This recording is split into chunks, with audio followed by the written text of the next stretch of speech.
ठाणे महानगरपालिकेच्या निवडणुकीतले प्रभाग क्रमांक 2चे उमेदवार मनोहर डोंबरे, अर्चना मनेरा, विकास पाटील आणि कमल चौधरी यांचा प्रचार सध्या डोर टू डोर सुरू असून विविध सोसायट्या आणि चाळींना भेट देत आहेत. नागरिकांच्या समस्या जाणून घेत आहेत. निवडून येताच ज्या काही समस्या जाणवतात त्यांचा निपटारा केला जाईल असं या निमित्ताने सांगण्यात आलं. तसंच काल हिरानंदानी इस्टेट सर्कल गौरव स्वीटजवळ मुख्यमंत्री देवेंद्र फडणवीस यांची गडकरी रंगायतन येथील लाईव्ह मुलाखत स्क्रीनद्वारे दाखवण्यात आली. यावेळी सदर कार्यक्रम बघण्यासाठी नागरिकांनी प्रचंड गर्दी केल्याचं चित्र बघायला मिळालं.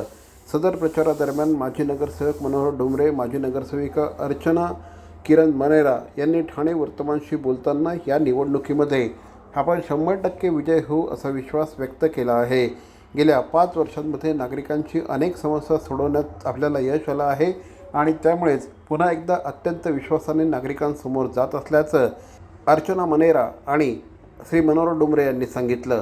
2022 नंतर आता 26ला निवडणुका होत आहेत. 4 वर्ष आमच्याकडे कोणते अधिकार नव्हते आणि त्यामुळे नागरिकांचे बरेच प्रश्न प्रलंबित आहेत आणि त्याच्यामुळे त्या लोकांचा थोडा राग साहजिकच आहे येणार त्यांना.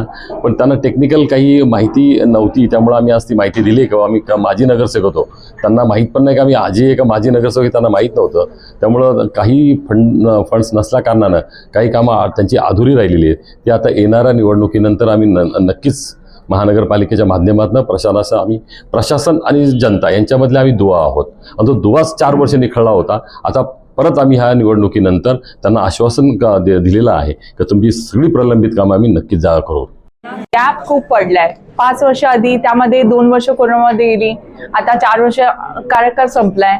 आम्ही तेच एक्सप्लेन करतोय की स्पीड आधी कमी होती, आता होपफुली जास्ती लवकर होईल काम. ते एक्सप्लेन करतो आम्ही आता आणि मतदार प्रोसिजर एक्सप्लेन करतोय. त्याचं मतदान बेस जायला नको आहे.